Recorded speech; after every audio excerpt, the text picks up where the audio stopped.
Our today's topic is subring. First of all, its definition. A non-empty subset S of a ring R under addition and multiplication is called subring of R if S under addition and multiplication is a ring in itself. अब यहाँ पे अपने पास क्या है कि जैसे हमने सब ग्रुप किया था, तो सब ग्रुप में भी हमने यही प्रॉपर्टीज करी थी कि सबसे पहले तो सब ग्रुप होने के लिए कंडीशन है कि वो इटसेल्फ ग्रुप जरूर होगा और सबसेट होगा बड़े ग्रुप का। तो इसी तरीके से यहाँ पे ऐसे सबसेट है आर का और वो भी वही 8 की 8 प्रॉपर्टीज सेटिस्फाई करेगा जो रिंग सेटिस्फाई करता है। और वहां पे भी हमारे पास जीरो और ग्रुप इटसेल्फ हमेशा ही ट्रिवियल सब ग्रुप्स थे। यहाँ पे भी जीरो और आर हमेशा ही ट्रिवियल सब रिंग होंगे। तो अब इसके बाद हमारे पास थ्योरम है।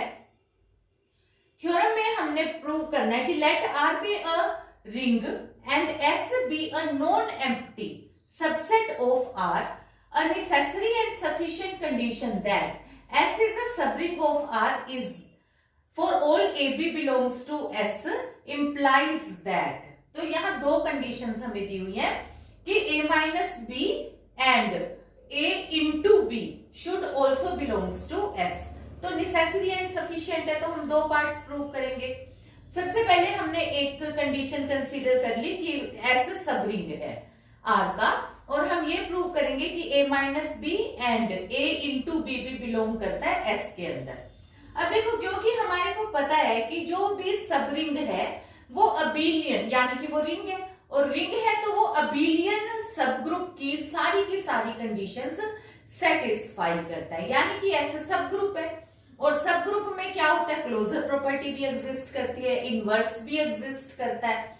तो यहाँ पे अपने पास यानी कि A एग्जिस्ट कर रहा है तो माइनस बी भी एग्जिस्ट करेगा, और क्लोजर प्रॉपर्टी के अकॉर्डिंग A माइनस बी भी S के अंदर बिलोंग करेगा। सिमिलरली क्योंकि सब रिंग है तो पहली दो प्रॉपर्टीज हैं क्लोजर एंड एसोसिएटिव, तो A भी उसके अंदर बिलोंग कर रहा है, तो ये क्या चीज है, मल्टीप्लिकेटिव क्लोजर प्रॉपर्टी। तो ये ऑटोमेटिकली ही हमारे पास ये दोनों कंडीशंस सेटिस्फाई हो जाती हैं। तो अब इसके बाद हमारे पास है कन्वर्स पार्ट। कन्वर्स पार्ट में हमने कंसीडर कर लिया कि A माइनस बी बिलोंग करता है सेट के अंदर, A इंटू बी बिलोंग करता है सेट के अंदर, और हमें सब रिंग बताना है। अब देखो A माइनस बी, तो हमने अब यहाँ पे क्या किया, हमने कंसीडर करा पहले A माइनस बी को लेकर हम पहले अंडर एडिशन पांचों प्रॉपर्टीज प्रूव कर देते हैं। तो सबसे पहले हमने यहाँ पे लिया कि for all A belongs to S, अगर मैं A एलिमेंट लेती हूं तो इस कंडीशन के अकॉर्डिंग A माइनस A भी बिलोंग करेगा इसमें। A माइनस A कितना हो गया, जीरो, यानी कि जीरो बिलोंग करता है S में, और S क्या होता है, एडिटिव आइडेंटिटी, यानी कि मैंने एग्जिस्टेंस ऑफ आइडेंटिटी शो कर दिया। इसके बाद मेरे पास जीरो बिलोंग कर रहा है क्योंकि अभी अभी मैंने प्रूव कर दिया कि एडिटिव आइडेंटिटी मेरी एग्जिस्ट करती है। A है ही S का एलिमेंट मैं लेके ही चली हूं, तो यहां से क्या हो गया, zero minus A belongs to S, और क्या रिजल्ट आया, minus A belongs to S। तो इससे मेरे पास क्या कंक्लूजन निकला कि अगर कोई भी एलिमेंट A सेट S के अंदर बिलोंग करता है तो उसका इनवर्स यानी कि माइनस A एडिटिव इनवर्स भी उसी सेट के अंदर होगा। तो यानी कि मेरे पास एडिटिव इनवर्स भी एग्जिस्ट कर गया। फिर अब मेरे पास अब यहां से रिजल्ट क्या हो गया कि मैंने कंसीडर किया कि A बिलोंग करता है सेट में, B बिलोंग करता है सेट में, B बिलोंग करता है तो B का इनवर्स भी बिलोंग करेगा, एडिटिव इनवर्स, यानी कि minus B also belongs to S। फिर अब A बिलोंग करता है, माइनस B बिलोंग करता है S में, तो A माइनस B ये क्या हो गया, A प्लस B बिलोंग कर गया S में, और ये कंडीशन मेरी हो गई क्लोजर प्रॉपर्टी की। अब इससे अलग देखो, A B और C कोई भी तीन एलिमेंट्स कंसीडर कर लो जो भी सेट S के अंदर है, और क्योंकि वो सेट आर रिंग के ही एलिमेंट है और रिंग में एसोसिएटिव प्रॉपर्टी भी होल्ड करती है, और इसके अलावा हमारे पास कम्यूटेटिव प्रॉपर्टी भी होल्ड करती है, क्योंकि एलिमेंट तो वही सेम है जो S के अंदर है वही R के अंदर है, और वही प्रॉपर्टी सेम जो हर एक एलिमेंट पे एसोसिएटिविटी कम्यूटेटिविटी दोनों पे सेम ही रहेगी, तो वो ऑटोमेटिकली होल्ड कर जाएगी। फिर अब हम आ जाते हैं मल्टीप्लिकेटिव पे।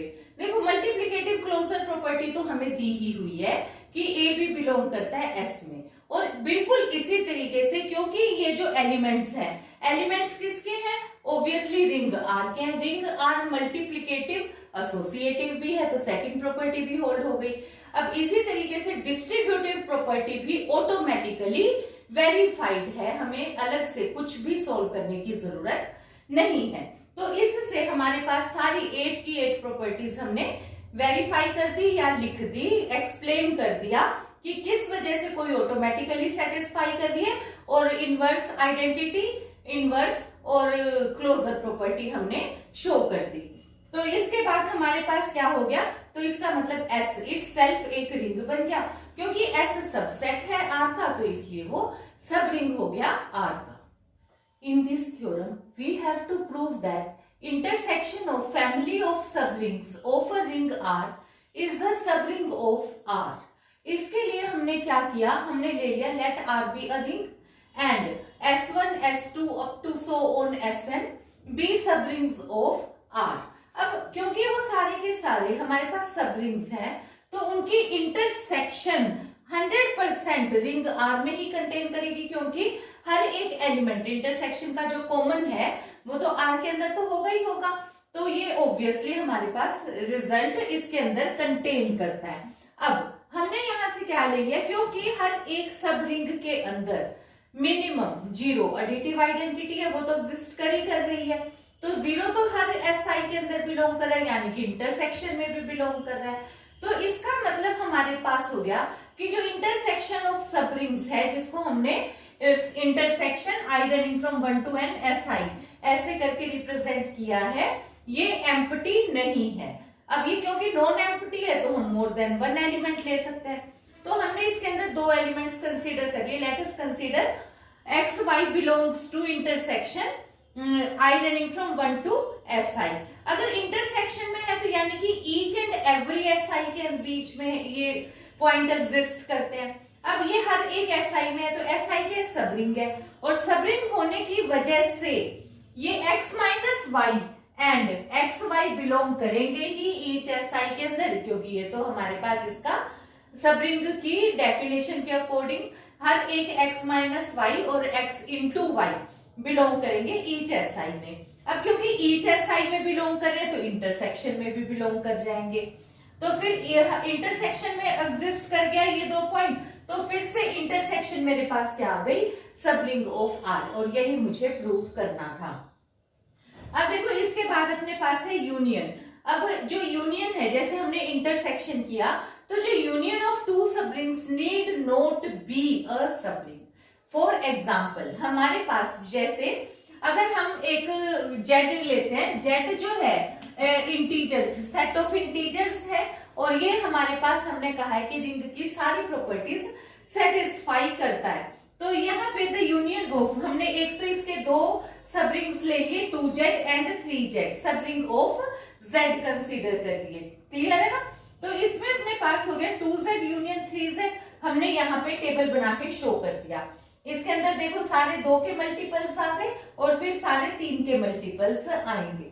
तो अब हमने यहाँ पे एक एलिमेंट ले लिया 2 और एक ले लिया 3, और फिर हमने उनको ऐड किया, क्योंकि 2 भी इसके अंदर बिलोंग करता है, 3 भी इसके अंदर बिलोंग करता है। पर जब हमने उनको ऐड किया तो 5 does not belongs to 2Z union 3Z। तो इसका मतलब क्या हो गया कि पहली क्लोजर प्रॉपर्टी ही सेटिस्फाई नहीं हुई, तो इसका मतलब है कि union need not be a subring. तो यहाँ पे अपने पास, और यहाँ पे ये भी हमारे को पता चल गया कि सबरिंग 2Z और 3Z सबरिंग होते हैं। इसी तरीके से Z जो है वो सबरिंग होता है रैशनल नंबर्स का, और कई हमारे पास ऐसी एग्जांपल्स हम बना सकते हैं। In this theorem we have to show that let R1 and R2 be 2 rings and S1 and S2 be 2 subrings of R1 and R2 respectively, then S1 Cartesian product S2 is a subring of R1, Cartesian product of R2। ठीक है, ये हमारे को prove करना है। अब हमने यहाँ पे नाउ S1 क्रॉस S2, ये जो कार्टेशियन प्रोडक्ट में हम क्या लेते हैं कि एलिमेंट आता है पेयर टाइप से, पहला एलिमेंट पहले सेट से आता है, दूसरा एलिमेंट दूसरे सेट से आता है। एलिमेंट को लिखने का ढंग होता है A B, first element first में से, सेकंड एलिमेंट सेकंड में से बिलोंग करता है। और हमें पता है कि कम से कम 0 एलिमेंट तो S1 में भी है, S2 में भी है, तो इसलिए 0 0 बिलोंग करेगा इस कार्टेशियन प्रोडक्ट के अंदर। तो ये S वाली प्रोडक्ट S1 क्रॉस S2 ये एम्प्टी नहीं है। अगर एम्प्टी नहीं है तो हमने इसके अंदर 2 एलिमेंट्स कंसीडर कर लिए, एक x और एक y। अगर मैंने x और y 2 एलिमेंट्स कंसीडर करे हैं तो x को मैंने फिर कार्टेशियन प्रोडक्ट की शेप में लिखा a1 b1 और y को लिख लिया a2 b2, be any 2 elements in S1 cross S2। तो यहाँ पे जो 2 एलिमेंट S1 क्रॉस S2 के एलिमेंट्स आए हैं तो ये अपने पास a1 a2 बिलोंग कर रहे हैं S में, b1 b2 बिलोंग कर रहे हैं S2 में। अब क्योंकि a1 a2 S में बिलोंग कर रहे हैं और हमें पता है कि ये सब रिंग भी है, तो अपने को पता है ना कि a1 माइनस a2 भी S के अंदर बिलोंग करेगा, a1 इंटू a2 भी बिलोंग करेगा। सिमिलरली b वाले रिजल्ट्स। अब मैंने यहाँ पे मुझे ये शो करना है x माइनस वाई एंड एक्स वाई भी बिलोंग कर रहा है x Cartesian product S1 cross S2 के बीच में। तो मैंने पहले x माइनस वाई लिखा, पहले x फिर y, माइनस भी पहले एलिमेंट की, सेकंड एलिमेंट की मैंने लिख दी। और मुझे ये पता है क्योंकि ये S1 सब रिंग है इसलिए ये एलिमेंट S1 का है, ये एलिमेंट S2 का है। सिमिलरली प्रोडक्ट पहले की प्रोडक्ट दूसरे की प्रोडक्ट। अब फिर से मुझे पता है कि ये S1 सब रिंग का एलिमेंट है इसलिए a1 a2 भी S1 में बिलोंग करता है, सिमिलरली b1 b2 भी बिलोंग करता है। तो यहां से मेरे पास दोनों प्रॉपर्टीज सब रिंग की सेटिस्फाई हो गई, यानी कि S1 क्रॉस S2 सब रिंग हो गया R1 क्रॉस R2 का। अब एक हमारे पास डेफिनेशन है सब रिंग जनरेटेड बाय X, तो ये है क्या, एक बार हम देख लेते हैं। Let X be a subset of a ring R, then the smallest sub ring of R containing X is called the subring generated by X। और इसमें हमारे पास फिर वैल्यू क्या हुई कि जो स्मॉलेस्ट है। अब स्मॉलेस्ट में अभी हमने जब रिजल्ट किया तो smallest subring of R containing X, तो इसका मतलब क्या है कि जो इसके अंदर X भी कंटेन करता और स्मॉलेस्ट सबरिंग हो। अभी हमने थ्योरम सॉल्व करी जिसमें हमने सब रिंग्स की इंटरसेक्शन लेकर चले और इंटरसेक्शन को हमने अगेन सब रिंग बताया। तो इसका मतलब है since intersection of sub rings is a sub ring, it is clear that sub ring generated by X of R will be, ये क्या होगा, X ऑफ R क्या होगा, intersection of all sub rings of R containing X, और इसको हम denote करते हैं जनरेटर ऑफ X से। Now we have definition of center. Let R be a ring. Define CR. Center of ring is equal to A belongs to R. XA should be equal to AX. For all X belongs to R is called center of a ring. अब हमारे पास इसी से related एक theorem है। Theorem में हमें बताना है the center of a ring R is a subring of R. तो इसके लिए हमने क्या किया, clearly CR is not equal to 5 because 0 तो बिलोंग करेगा ही करेगा CR में, और फिर इसलिए हमने कंसीडर कर लिया कि 2 एलिमेंट्स है AB belongs to centre of R such that XA is equal to AX and XB is equal to BX for all X belongs to R। अब यहां से देखो हमारे को पता है कि सबरिंग की प्रॉपर्टी प्रूव करने के लिए हमें डेफिनेशन ऑफ सबरिंग के अकॉर्डिंग कि अगर A और B 2 एलिमेंट हैं रिंग के, हम ये बता दें कि A माइनस B भी सेंटर ऑफ रिंग में बिलोंग करता है और इसी तरीके से AB भी सेंटर ऑफ रिंग में बिलोंग करता है, तो ये सफिशिएंट है। तो हमने यहाँ से क्या लिया, अपने पास है XA is equal to AX, XB is equal to BX।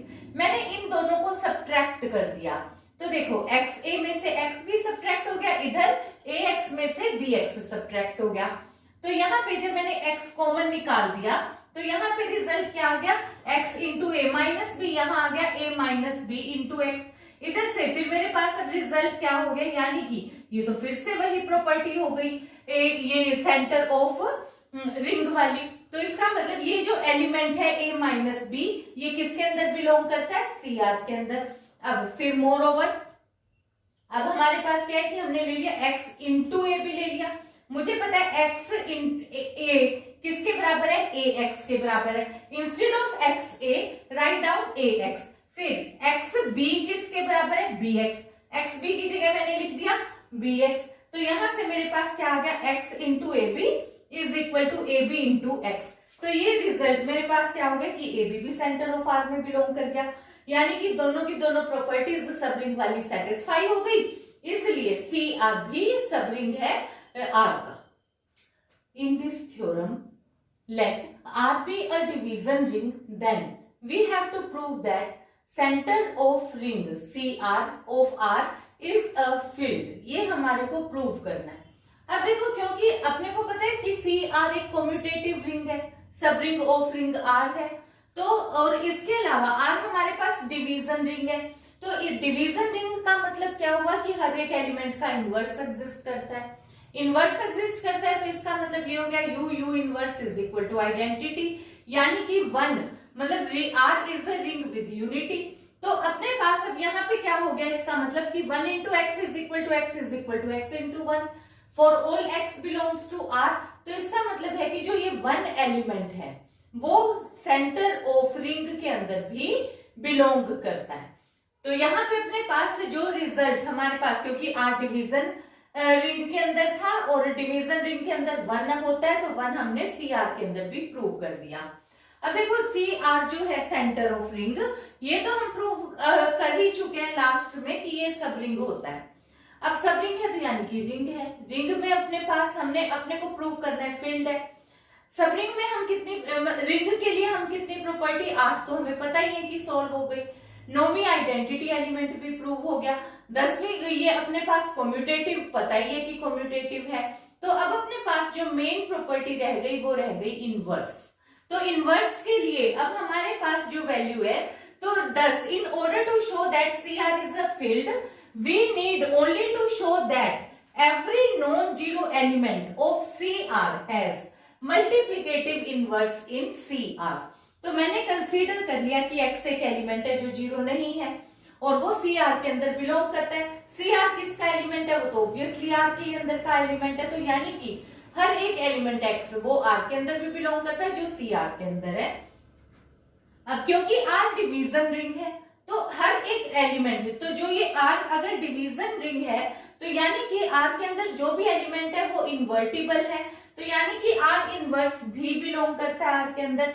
Similarly अगर Y non zero element belong करता है रिंग के अंदर तो Y इनवर्स भी बिलोंग करता है रिंग के अंदर। तो अब हमने ले लिया यहां से रिजल्ट कि X इनवर्स Y ले लिया।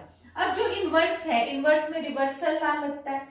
अब देखो यहाँ पे अगर मैं इस चीज को लिख देती हूँ y इनवर्स x का इनवर्स, तो इसका मतलब क्या हुआ, x inverse y double inverse, that is ये वाला रिजल्ट। ठीक है, अब हमारे पास अब यहाँ से क्या हो गया, y inverse x is equal to x y inverse. क्यों, क्योंकि x और y, तो जो ये दो एलिमेंट्स है मेरे पास, ये x किसका एलिमेंट मैं कंसीडर करके चली हूँ, सी आर का।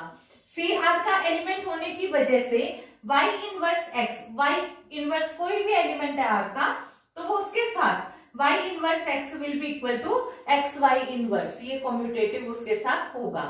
तो इसकी वजह से मैंने y इनवर्स x की जगह पे एक्स वाई इनवर्स लिख लिया, फिर मैंने रिवर्सल ला लगा दिया। तो यहाँ पे क्या हो गया, ये डबल इनवर्स यानी y और ये हो गया x इनवर्स। यहाँ से मेरे पास क्या हो गया, देखो कि x भी x के साथ x इनवर्स भी इन्वर्टिबल हो गया, x inverse y is equal to y x inverse. तो यहां से मेरे पास क्या रिजल्ट आ गया, x inverse commute with every non zero element of R। Also x inverse into zero अगर मैं करती हूँ तो is equal to zero into X inverse is equal to zero, आएगा ही आएगा।